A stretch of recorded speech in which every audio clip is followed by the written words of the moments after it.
Sophia, welcome aboard to the show. So happy to have you today. Thank you so much for having me. It's great to be here.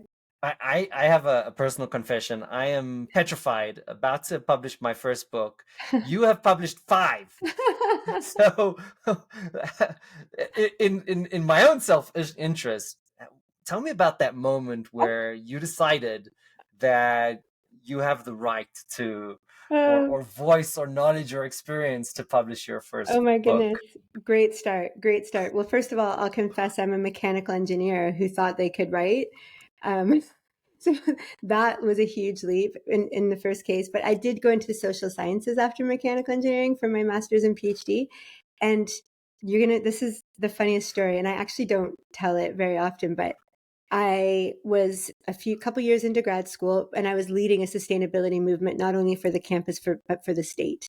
And Hmm. I was being, featured on all sorts of different news outlets and on stages and at, dinners. And the university president had a bodyguard. And I was in that office a lot. And I came up to the university president's office, and the bodyguard said to me, and you have to remember, I'm a student at this point, and I was about $500 short for rent. And he said, here's a check for $500 made out to your name if you'll write a book. Oh, wow. And I was like, he said, what you're doing here, no one's seen in Hawaii, and I want you to write about it, and I'll coach you through it. And I said, but I'm an engineer, not a writer. And he's like, and you're in the social sciences now, and you can do it. That's how it began. Wow, who is this person? I mean, I that know. had that must have had quite the impact on you. It did. It did. I came home and I sat outside. I lived on the ocean amazingly, and I just looked at the ocean and I was like, and now I am almost 52, and I think I was mid 30s or early 30s at the time. And I remember looking at the ocean and going, if I'm in my 50s and I think I never tried this, I'll Hmm. regret it. But if I try it and I'm horrible at it, Yeah, I won't care. I'll just know I tried it. I'm not an author. yeah. No, that's very fair. Confession: I landed from Honolulu this morning, so Amazing. Oh, wow. severely jet lagged Yeah, with the red eye and such. sure. That is such a delightful story. I appreciate that. Yeah. Um, you're by now you've published five books. Keep me Yes. honest here. Um, what is the biggest insight that you feel that has the biggest impact on your audience that you share through your books? Hmm. I think what people are most surprised about, especially I was a very skeptical scientist, very technical. I started off, working at big corporations in tech. And all of my stories show how intuition and that inner voice and being really connected to what fulfills you and what makes you feel expansive actually ends up helping you find your next step that finds the investor, 3x's your revenue, finds that person on your team you've been looking for. And I think a lot of people that pick up my books are skeptical about that being real in leadership, having that Mm, power to tap into something, a knowing beyond just what you research through ChatGPT. Um, and they all walk away and they go, from your books, I just had to try something. Something jumped out at them, mm. and they said, I did that thing you did, and I actually got an answer, or I actually followed that nudge, and it was right. And so I think that people that were very agnostic and as skeptical, like I was, find an opening to give it a try and do their own experiment. And each chapter of one of my books is an experiment in trying Mm. something beyond just the mind to inform with efficiency and accuracy a next step that we often have to do. Like in business and leadership, we'll know that we have to get this division working, or we have to sort out that management problem. Like we know we have to do it.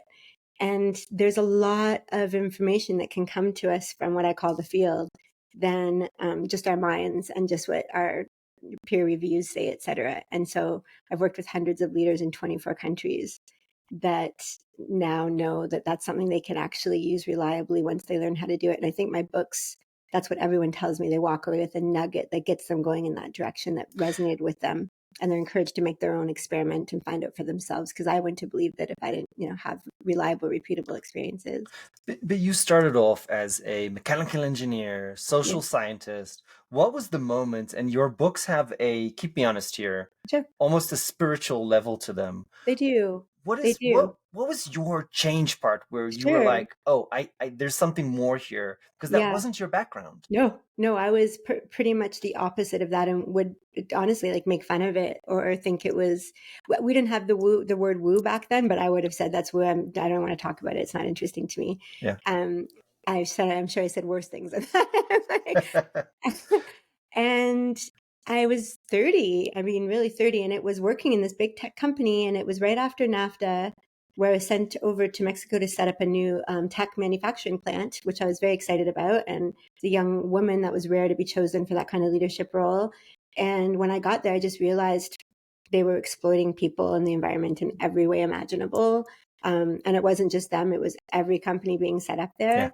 And I was really straddling this, like, I got this degree I love, and I got the golden job, and I got the golden position in the job. You know, I was ranked number 2 out of, after a man, of all the engineers in the whole country for that really high level tech company. Anyways, it was all great except for what we were doing. And I was really getting anxious and depressed about it. And on top of that, as you might know, like working 20 hours a day and always having a pager on it, like having a manufacturing line to run, like all of that. And plus how we were what everything I was working to do was just hurting people on the planet more. And so I just remember lying in bed, like curled up and just being like, help me. Like just, I didn't even know what I was talking to. I was like, there needs to be an answer. And the next day, there was like someone, talked about quitting. Someone else mentioned something, and I was like, that's sort of 2 signs in one day. Like, and I never even heard the word signs, by the way. I never even thought of it.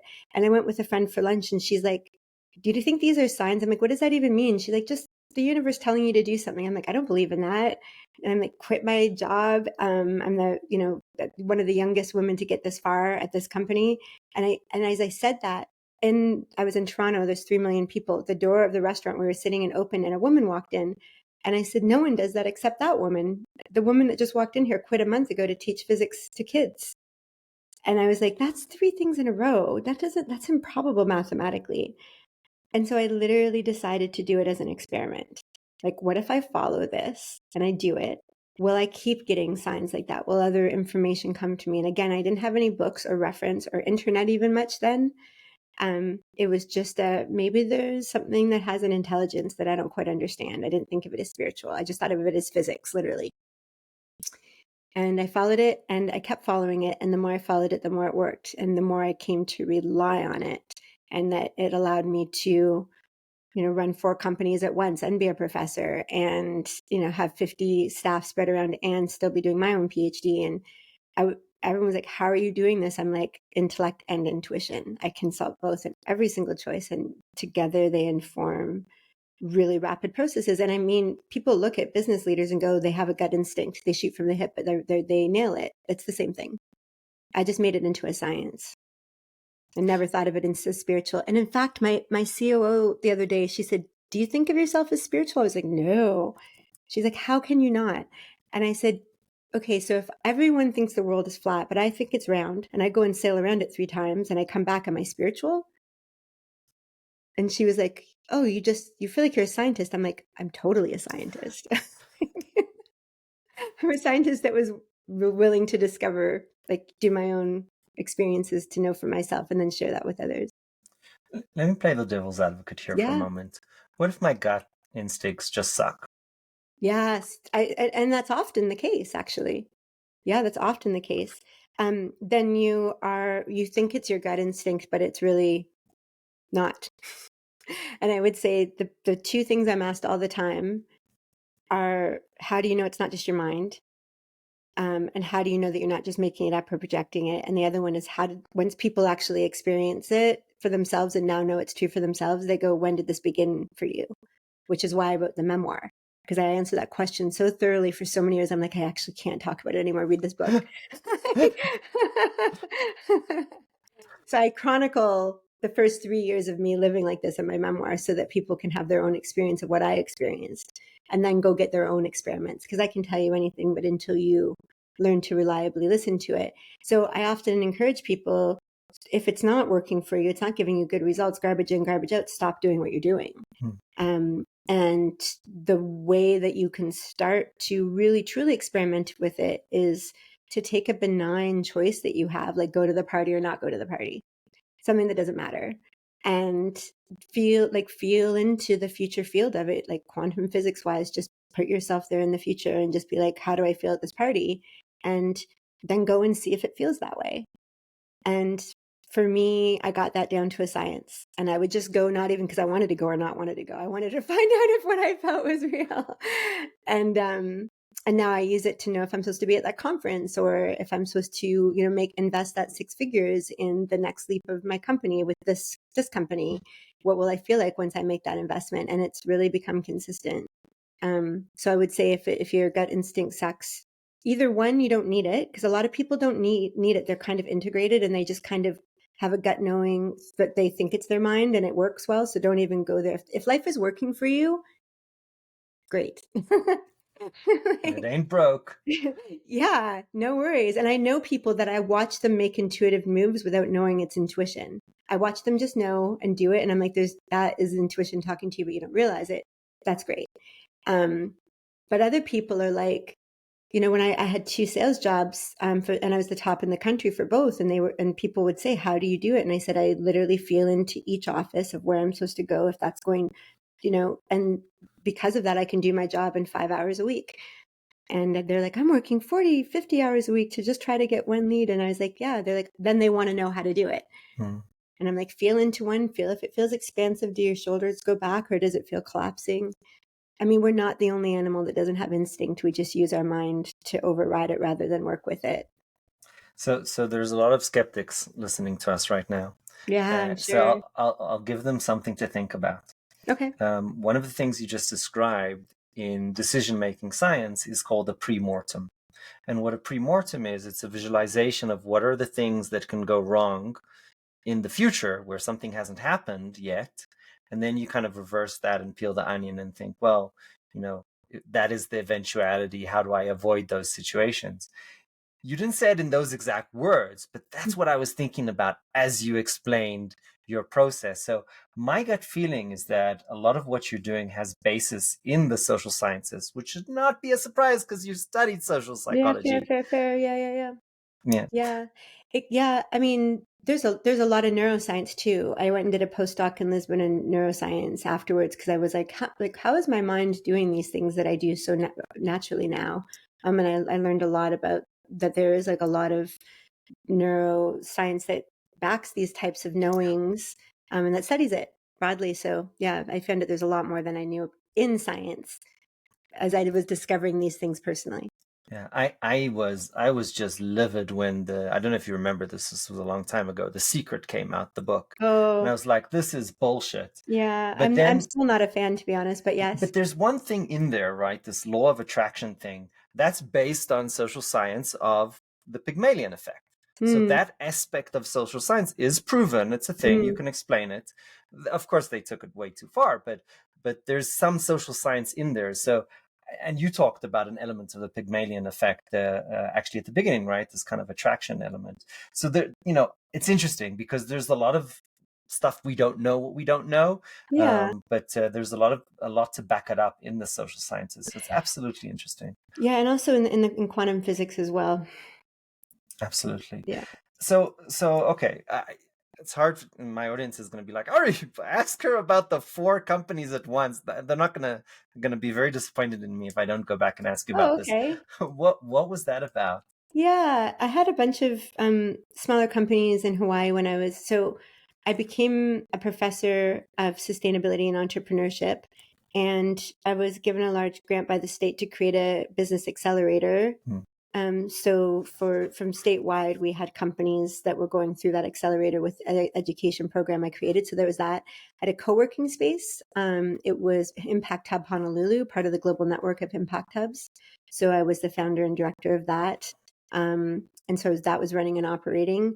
I had a consulting firm called Smart Sustainability Consulting, and I had created an internship program called Rewarding Internships for Sustainable Employment. And so the best of my students went into the internship program, then the best of the interns came into my company. And we did things like get large partnerships with the Department of Education and the Department of Defense. And we would train the soldiers or the students how to waste energy and water audit their buildings. So we intersected education and engineering with sustainability. And, we would work with one university campus, train them over 1 week. And the next month their energy bill would drop 50,000 over the year. They've saved like 1.2 million without spending a cent from our behavior. So I was really cracking the net of how do we do behavior modification towards sustainability, but without it being like a disciplinary or gamified. Tell me more about the behavioral modification. That is incredibly, incredibly interesting. I I think think that a so lot of too. people are in this topic of like, you are what you are, you can't change. I don't No, believe that. Where do you fall, and what did you learn through your research and experiments? right. So neuroplasticity shows that you can change, but a lot of people can, with their will, choose not to change. So our hardware can, does our software want to, is always the question. But one of the biggest challenges of that time was that anytime they tried to make organizational culture change, they would almost create like either just pure education without Yeah. experiential integration, or they would create a hall monitor situation where they would very much advance one person and try to make them police everyone else, and none of it worked. And so the research I found from a bunch of research, but was that social modeling is one of the most powerful forces on earth. When they tried to get, after the Great Depression, when they tried to get farmers to farm differently to get rid of the dust bowls, they tried to do everything. And until they went in and actually got one farmer who was the, golden farmer of the area to do it, then everyone would follow. So it was really about getting people to have an experience where it was socially modeled around them to be normalized. So we created what we called cross-functional teams. So we would have a superior, and like people in the military, every single rank would be sitting at the same table. In the schools, it would be the principal, a janitor, a student, cross-functional teams. So they kind of broke all of the boundaries and silos they had before. Then they became a team that worked with one of my team to do the work. And, we actually had a fun interactive training with them where they were running around getting the brightest spot, the lowest spot, and that sort of thing. And then at the end, when they presented it all, everyone had been doing it and watching each other doing it and talk about doing it and almost making a little competition. So we didn't gamify it, but they did if they wanted to in their ways. And after that, it became normalized. And so it was part of the culture now from the prolonged experience, and from the way that we made the teams. And then it became normalized that everyone knew that it was like not cool to do this thing and leave the lights on or whatever it was. I mean, if I had to summarize this in 2 words, and this is unfair, it's really about peer pressure, right? You're creating a social norm, but in a positive way, right? It's not the negative peer pressure in some way. Sure, sure, sure. What did the kind of the participants in this experience, how did they reflect on the experience in retrospect? Absolute empowerment. We always interviewed people afterwards or asked people to give testimonials, and we have the glowing testimonials from the chief education officers from both institutions and from the participants themselves. Like, we have the videos, and it'd be kids saying, I didn't realize that we could take something from sustainability and make a career out of it. And that we could do this not just in schools, but we could do it in stores and like my dad's office. And so they just felt so empowered to have this kind of knowledge and that an application and experience that no one else around them had. So it gave them expertise, which always ends up feeling like empowerment. So it was really amazing. Right, Yeah. that's delightful. Did that have an impact on their future careers? Did anybody come back and say, "Hey, this was a pivotal moment for me"? Yeah, a lot of them. I've watched those students go on in Hawaii and become a lot of the leaders. Like, if you look at lots of the companies and the politics, you can see a lot of the students found their way into leadership. I definitely have always been a leader of leaders, either future leaders or current leaders. Like, I've worked with 200 CEOs in 24 countries as an executive coach now, with intuition, and spiritual alignment at the forefront of how I work with people. And they've gotten results with working with me in that way that they haven't got in 30 or 40 other years of other types of modalities and coaches and strategists. So it's always fun to lead the leaders that have already been decades into working with the best and give them this new edge. And I got to do that as a professor, but now I get to do it with the world leaders. Yeah, it's really cool. What do you see as the biggest, let's say, hump that these leaders have to get over to unlock their future self, let's call it? Yeah. Um, Yeah, so I think you made a good point that a lot of your listeners don't work this way already, right? They aren't already using their intuition or feel like their spiritual alignment matters in what happens in their companies, for example. That might not be like the natural way for them, which is totally normal. I lived that way most of my life.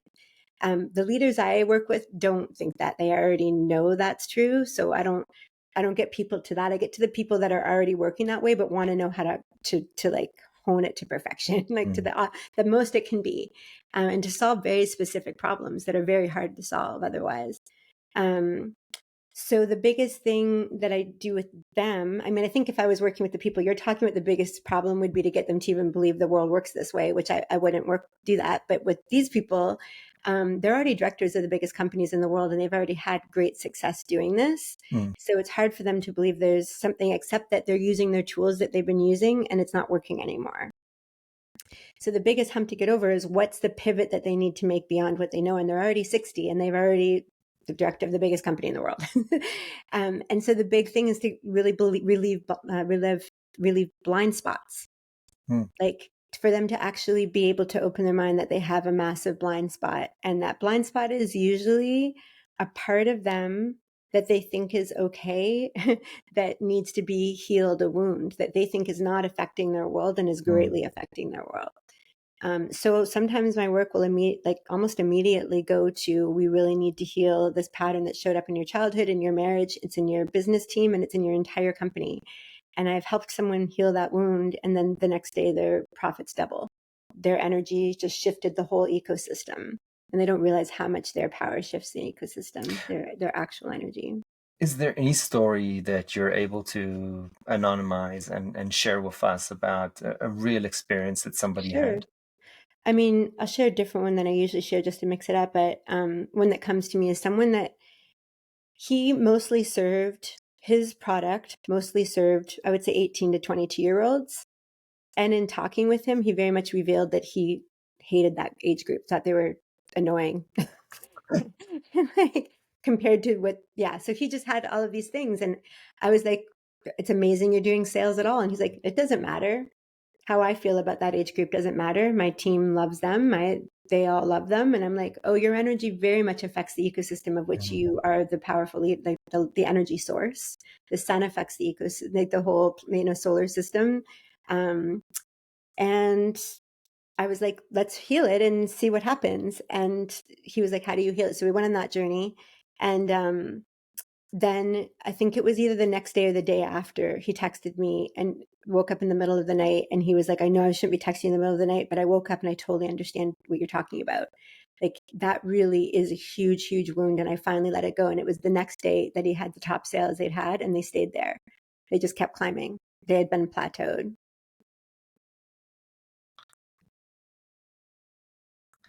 There's two options here. One is, well, let's just shift to a persona or target audience that I'm more aligned with.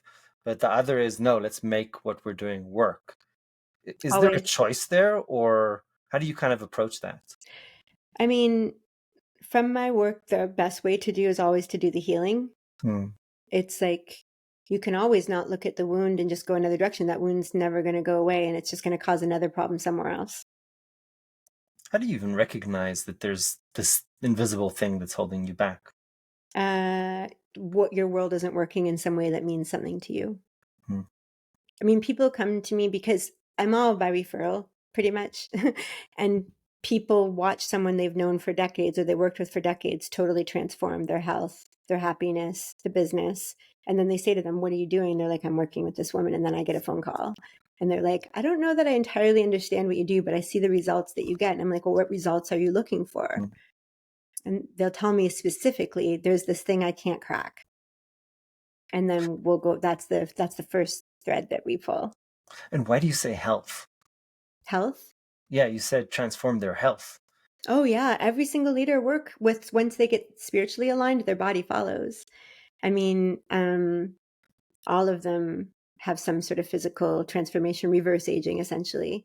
They're carrying energy that hurts them. And when they let that energy go, there's healthy energy. I mean, IKEA gave identical plants to tons of schools, and they had them bully one plant and complement another plant with the same water, light, and everything. And every single plant that was bullied was just wilted.